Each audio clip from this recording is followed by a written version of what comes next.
आज हम देखेंगे economic operation of power system. ठीक है ना। पावर सिस्टम में मतलब देखेंगे बड़े मिनिमम कॉस्ट पे हम कैसे लोड डिमांड कंप्लीट कर सकते हैं। ठीक है ना। इसका ये मतलब है कि मिनिमम ऑपरेटिंग कॉस्ट पे मैक्सिमम पावर सप्लाई करनी लोड को। ठीक है ना। अब ज़्यादा भी सप्लाई करनी, ज़्यादा मतलब ज़्यादा भी नहीं प्रोड्यूस करेंगे कि ज़्यादा प्रोड्यूस करेंगे तो ऑपरेटिंग कॉस्ट हमारी बढ़ जाएगी। कम भी नहीं प्रोड्यूस करेंगे कि हम मैक्सिमम लोड ही नहीं पूरा कर सकें। ठीक है ना।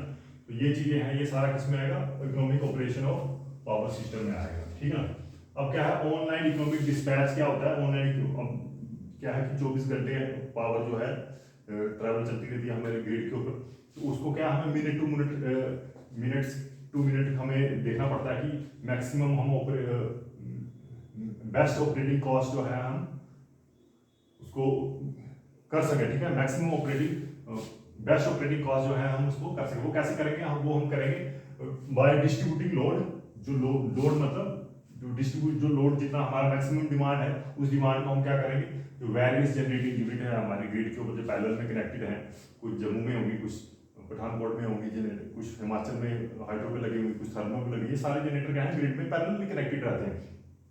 तो जो हमारी डिमांड होगी, मैक्सिमम डिमांड होगी, उसको क्या करेंगे हम हर एक जनरेटर को थोड़ा थोड़ा करके डिस्ट्रीब्यूट कर देंगे। ठीक है ना। तो डिस्ट्रीब्यूट कर देंगे तो हमने इसी हिसाब से डिस्ट्रीब्यूट करना है कि जो हमारी मेन ऑपरेटिंग कॉस्ट है हमारी ये जनरेटर्स को सबको चलाने की, वो हमारी मिनिमम आनी चाहिए। ठीक है ना। ऑपरेटिंग कॉस्ट क्या आनी चाहिए, मिनिमम आएगी। तो उस कंडीशन में और साथ में थोड़ा सा हमें रिजर्व कैपेसिटी रखनी पड़ेगी, उसको क्या बोलेंगे, रिजर्व स्पिनिंग। ठीक है ना। रिजर्व कैपेसिटी रखनी पड़ेगी ताकि इन केस अगर छोटा सा फॉल्ट आ जाता है या लोड और इंक्रीज हो जाता है, ठीक है ना, तो उसमें क्या है हमारा जो है आउट ऑफ सिंक्रोनिज्म नहीं जाना चाहिए, स्टेबिलिटी हमारी डिस्टर्ब नहीं होनी चाहिए। ठीक है ना। साथ में लॉसेस भी होते हैं, उसको भी ट्रांसमिशन लाइन के अंदर भी लॉसेस रहते हैं, उन सबको भी हमें क्या करना है, कंपनसेट करना है। तो ये सारी चीजें अगर हम बहुत ही अच्छे तरीके से करेंगे तो उसको क्या बोलेंगे हम, इकोनॉमिकली ऑनलाइन इकोनॉमिक डिस्पैच। ठीक है ना। तो ये किससे करते हैं हम, ये डिस्ट्रीब्यूशन ऑफ लोड होता है to reach the minimum operating cost. पहुंचने के लिए हम क्या करते हैं, ऑनलाइन इकोनॉमिक डिस्पैच यूज करते हैं। ठीक है ना। तो अब क्या हम इसमें इसके अंदर कुछ है, अगर इकोनॉमिकली हमें ऑपरेशन करना है इसका, पावर सिस्टम का जो लोड हमें मैक्सिमम डिस्ट्रीब्यूट करना है, तो उसके लिए कुछ कंस्ट्रेंट्स रहती हैं। कंस्ट्रेंट्स मतलब लिमिट्स रहती हैं। हम अब हर एक जनरेटर के ऊपर बिल्कुल लोड नहीं जा सकते, डाल नहीं सकते हर एक जनरेटर हम to meet the maximum demand. तो कुछ टाइम डिमांड हमारी ज़्यादा होती है, जैसे गर्मियों में जो हमारी दोपहर के टाइम जो गर्मी ज़्यादा होती है, दोपहर के टाइम हमारी पीक लोड ज़्यादा होता है। ठीक है ना। मैक्सिमम डिमांड हमारी दोपहर को रहती है। तो सर्दियों में हमारी क्या है, सर्दियों में हमारी हीटिंग वाली डिमांड रहेगी ज़्यादा। ठीक है ना। तो सर्दियों में शाम के टाइम हमारी डिमांड ज़्यादा रहती है, मतलब नाइट के टाइम। तो गर्मियों में दिन के टाइम ज़्यादा रहती है। तो ये चीज़ें हैं, हमें उस हिसाब से करना पड़ेगा, डिस्ट्रीब्यूट करना पड़ेगा ताकि हमारा मैक्सिमम मिनिमम ऑपरेटिंग कॉस्ट आए। बाकी जनरेटर को हमने क्या करते हैं, लोड हमारा डिवाइड कर देंगे जनरेटर्स में, ताकि जनरेटर हम अपनी मैक्सिमम कैपेबिलिटी पे चले। तो ताकि हमारी जो है हम सिर्फ वही जनरेटर चलाएंगे जो हमारी मैक्सिमम कैपेबिलिटी को देंगे, एक्स्ट्रा जनरेटर ही चलाएंगे। एक्स्ट्रा जनरेटर चलाएंगे तो फ्यूल भी कॉस्ट, फ्यूल भी हमारा यूज होगा, तो उसका कोई फायदा नहीं है वैसे भी एक्स्ट्रा चलाने का। ठीक है ना। तो मिनिमम हम ऑपरेटिंग कॉस्ट रीच करने के लिए हम क्या क्या कर सकते हैं। अब हमें ऐसा भी नहीं है कि सब पूरा का पूरा लोड सिर्फ कुछ ही जनरेटर को दे देना। ठीक है ना। वो हम कैसे डिसाइड करेंगे, वो हमने लिमिट्स के अंदर आएगा, इसमें आएगा कॉन्स्टेंट्स के अंदर आएगा। कॉन्स्टेंट्स मतलब लिमिट्स। तो जब भी हमने मैक्सिमम लोड हमने डिस्ट्रीब्यूट करना है अलग अलग जनरेटर्स में, तो उसमें कुछ चीज़ हमें देखनी पड़ेगी। ठीक है ना। वो क्या चीज़ देखेंगे, वो लिमिट्स देखनी पड़ेगी। सबसे पहले देखते हैं हम केवीए लोडिंग ऑन जनरेटर क्या होता है। केवीए लोडिंग ऑन जनरेटर क्या होता है, under root of real power मतलब P square plus reactive power का स्क्वायर। ठीक है ना। Under root of real power plus P square plus K square का, P square plus K square का होल अंडर रूट। ठीक है। इसका ये क्या है, केवीए लोडिंग ऑफ जनरेटर है। ठीक है।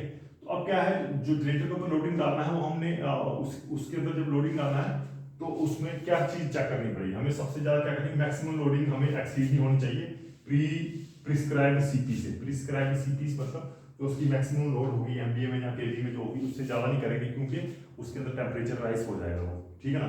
तो बिकॉज ऑफ टेम्परेचर राइज हमने उससे ज़्यादा उसकी जो मैक्सिमम डिमांड, मान लो 100 एमबीए की है उसकी रेटिंग है, तो 100 एमबीए से ज़्यादा हमने जनरेटर पे लोड नहीं डालना, क्योंकि अगर उससे ज़्यादा लोड डालेंगे तो उसका टेम्परेचर राइज हो जाएगा, बाइंडिंग इंसुलेशन खराब हो सकती है। ये लिखा हुआ है जो पी प्लस क्यू का स्क्वायर है, इसकी जो उससे सी पी स्क्वायर से कम होनी चाहिए हमारी रेटिंग, जितना मैक्सिमम लोड कितना डालना है उससे सी पी स्क्वायर से कम डालना। ठीक है। दूसरा क्या है, मैक्सिमम जो उसके अंदर एक्टिव पावर होगी जनरेटर के अंदर वो क्या करें, उसके अंदर हमने टेम्परेचर थर्मल कंसिडरेशन भी करना है। थर्मल कंसिडरेशन मतलब अब थर्मल जनरेटर्स की बात करें, थर्मल कंसिडरेशन मतलब टेम्परेचर ज़्यादा इंक्रीज नहीं करना चाहिए। और दूसरा क्या है, उसके अंदर जैसे अगर बॉयलर यूज़ कर रहे हैं, थर्मल पावर प्लांट है, उसके अंदर बॉयलर की भी स्टेबिलिटी देखनी है हमें। इतना कम लोड भी नहीं लेना उस जनरेटर से कि वो मतलब बॉयलर ही फट जाए, ठीक है ना। तो इतना ज़्यादा भी लोड नहीं लेना है, मतलब कि बॉयलर की पाइप्स ही फट जाए। ज़्यादा लोड करेंगे तो बॉयलर की पाइप से कम लोड करेंगे तो उसके अंदर जो हमारा इनपुट कॉस्ट है वो भी पूरी नहीं आए, ठीक है ना। तो ये चीज़ें हैं। तो पी मिनिमम क्या होना चाहिए, पी मिनिमम हमारा और पी मिनिमम और पी मैक्सिमम के बीच में वो कम से कम होना चाहिए, ना इससे कम होना चाहिए ना इससे ज़्यादा होना चाहिए, ठीक है ना। एक्टिव पावर पी मिनिमम से कम नहीं होना चाहिए और एक्टिव पावर पी मैक्सिमम से ज़्यादा नहीं होना चाहिए। इन दोनों पी मिनिमम पी मैक्सिमम के बीच में होना चाहिए। लाइकवाइज जो रिएक्टिव पावर है वो भी रिएक्टिव पावर भी उसके अंदर जो रिएक्टिव पावर देनी है जनरेटर में वो भी पी मिनिमम से कम नहीं होना चाहिए और पी मैक्सिमम से ज़्यादा नहीं होना चाहिए। यही बता रही है पूरी प्रोसेस, ठीक है। यही है। तो बॉयलर की स्टेबिलिटी भी हमें देखना है अगर थर्मल पावर स्टेशन है। तो फिर आएगा वोल्टेज कांस्टेंट। वोल्टेज जो हम मैक्सिमम वोल्टेज हम कितनी दे सकते हैं उसके अंदर, वो हमारी कुछ मिनिमम वोल्टेज होगी ट्रांसमिशन लाइन के अंदर, उससे कम करेंगे तो हमारी स्टेबिलिटी में आ जाएगी प्रॉब्लम, ठीक है ना। तो अगर उससे ज़्यादा यूज़ करेंगे तब भी वोल्टेज ज़्यादा नहीं यूज़ कर सकते, ठीक है ना। उसकी लिमिट के बीच में रखना हमने वोल्टेज को, पी मिनिमम और पी मैक्सिमम के बीच में हमने वोल्टेज रखनी है। वो थोड़ी सी रहती है, ठीक है, कुछ वोल्ट्स रहती है, 1-2 वोल्टेज के बीच में, 1-2 वोल्ट की डिफरेंस होता है बस, उससे ज़्यादा वोल्टेज डिफरेंस हम नहीं कर सकते। फिर आएगा हमारा डेल्टा। डेल्टा आ गया हमारा पावर एंगल। पावर एंगल भी हमने पी मिनिमम पावर एंगल से पी मैक्सिमम पावर एंगल के बीच में रखना है, इससे कम भी नहीं जाना पावर एंगल से और पावर मैक्सिमम से भी आगे नहीं जाना हमने, ठीक है ना। इन दोनों के बीच में रखना हमने पावर एंगल। तो नॉर्मली होता गया 30 से 45 डिग्री के बीच में होता है अगर इनकेस अगर transient stability for transmission line और ट्रांजिएंट स्टेबिलिटी के लिए हम क्या करते हैं 30 से 45 डिग्री एंगल ही यूज करते हैं पावर एंगल, ठीक है।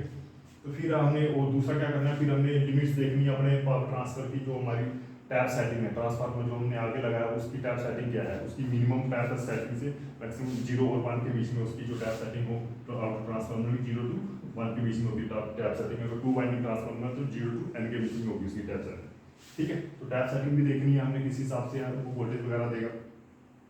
फिर उसके बाद thermal stability of transmission line, जो हमारी ग्रिड के साथ ग्रिड के बीच में और जनरेटर के बीच में जो हमारी ट्रांसमिशन लाइन है वहाँ के बीच में, और जो हमारी जो मेन ट्रांसमिशन लाइन है उसके अंदर इतना ज़्यादा भी पावर नहीं ट्रांसफर कर देंगे कि जो उसकी कैपेबिलिटी है। मान लो एक ट्रांसमिशन लाइन की 1000 मेगावाट है हमारी, 1000 MVA है कैपेबिलिटी, तो हम कहीं 1300-400 MVA जहाँ 2000 MVA उसके अंदर ट्रैवल नहीं कर देंगे, तो उसकी ट्रांसमिशन लाइन क्या है वो रेड हार्ट हो जाएगी और नीचे लटकने स्टार्ट हो जाएगी और जैसे तीन साल टच करेगी तो फाल्ट हो जाएगा। तो वैसे भी करनी है। थर्मल स्टेबिलिटी भी देखनी है हम ट्रांसमिशन लाइन की, वो भी हमारी किससे जो पावर ट्रांसफर है उससे सीपी मैक्स से कम ही रहनी चाहिए, ठीक है। और इसके अलावा क्या है, जो हमारा जो टोटल जनरेशन है वो और क्या देखना हमने, जो टोटल जनरेशन है वो हमारी किससे ज़्यादा होनी चाहिए, वो हमारी जो टोटल डिमांड है उससे थोड़ी सी ज़्यादा होनी चाहिए, ताकि इन केस कोई एक मतलब अगर 100-150 जनरेटर हमारे लगे हैं उसमें ग्रिड के साथ में पैरेलल में ऑपरेट हो रहे हैं, एक आधा जनरेटर हमारा फॉल्ट के दौरान या बंद भी हो जाता है किसी भी कोई भी डिस्टर्बेंस के कारण या कोई भी मैनुअल प्रॉब्लम के कारण हो सकता है, उसको भी कंपनसेट करने के लिए और साथ में जो लॉसेज हैं ट्रांसमिशन लाइन लॉसेज, ये जनरेटर के भी अपने लॉसेज होते हैं, उनको भी कंपनसेट करने के लिए हमें क्या करना पड़ेगा, तो टोटल जनरेशन थोड़ी सी ज़्यादा होनी चाहिए, ठीक है ना, ताकि रिजर्व कैपेसिटी भी रहे और थोड़ी सी अगर इनकेस कोई जनरेटर वगैरह फेल हो जाता है वो ये कहा उसको भी कंपनसेट कर सकते हैं, ठीक है ना। और लॉसेस को भी कंपनसेट करने की ये हमारी लिमिट्स थी। तो इन सबको देखने के बाद ही हमने क्या करना है, ये हमारी लिमिट्स देखेंगे, इन सबको भी कंसिडर करना है while distributing the load to the different generating units, ठीक है ना। तो इसलिए ये लिमिट्स बताई जाती हैं हमें, और इकोनॉमिकली ऑपरेशन के दौरान हमें ये सारे थोड़े बहुत कंसिडर करनी चाहिए, ठीक है ना, जनरेटिंग स्टेशन में, ठीक है। तो यही था हमारा इकोनॉमिक ऑपरेशन पावर स्टेशन, ताकि हम मैक्सिमम आउटपुट ले सकें जनरेटर से और without losing stability and without losing stability और विदाउट एनी फॉल्ट्स, कोई फॉल्ट नहीं हमारे जनरेटर होने चाहिए, और हमारी जो जनरेटर की जो मशीन जनरेटर जो है हमारा जनरेटर भी हमारा डैमेज नहीं होना चाहिए। ये सारी चीज़ें हम किस में देखेंगे, economic operation of power system में देखेंगे, ठीक है। तो यही था आज का economic operation of power system, ठीक है।